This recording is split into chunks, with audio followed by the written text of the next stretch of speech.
छोड़ के अपन कनिया नचनिया संगवा जिम करे। तो दोस्तों नमस्कार प्रणाम। रउआ कैसन बानी? हमरा पता बा कि रउआ लोग ठीके हो खब, उम्मीद करतानी, आशा करतानी।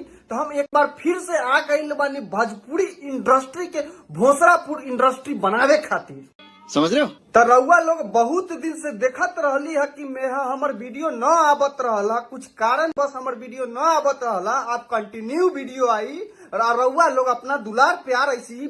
अच्छा तो शिवानी पहले तोरे से हम स्टार्ट करतानी। सुनली है कि तू कुछ कहल चाहता रह, तो तू कुछ कहला।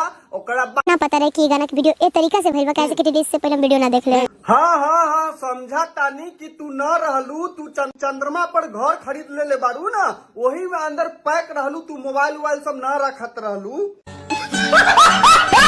हाँ तोहरा ना पता रहे खेसारी भैया एगो नचनिया के साथे पूरा जिम कर रहल बारे ना, तू तोरे को गनमो आइल बा, तोरा के पते न रहे। समझ रहे हो? वीडियो ए तरीका से भइल बा, कैसे कि डिलीट से पहले वीडियो ना देख ले। हाँ तू सही कहा तारू ना, तू चंद्रमा पर घर खरीद ले बारू, तो तू वही पर घर में 4 दीवारी के अंदर पैक रहलू, अब तू मोबाइल वोबाइल कुछ तो ना रखत रहलू, तो तोरा कैसे पता रही?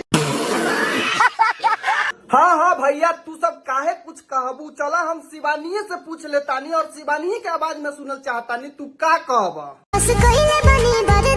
हाँ शिवानी तू काहे ला कहबू?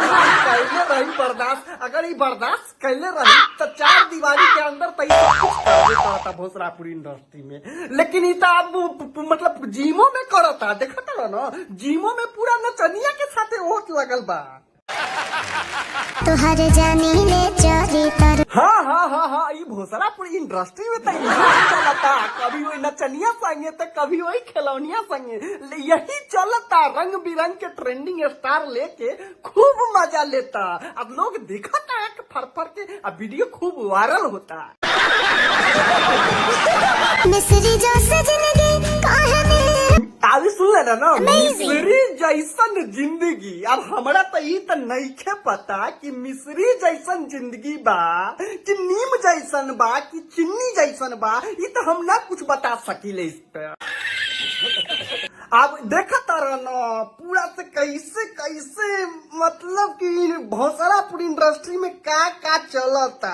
आई तो शिवानी बता सकीली कि भैया भौजी के छोड़ के नचनिया संगे जिम में का करता। अपन कनिया नचनिया संगवा जिम करेला।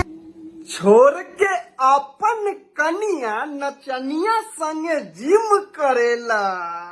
यही नहीं, अभी और सुनिए। हम मान लेली कि ई लाइन जे बा छोड़ के और नचनिया संगे जिम करेला, 200% ओकरे खातिर बा जे ट्रेंडिंग स्टार बा।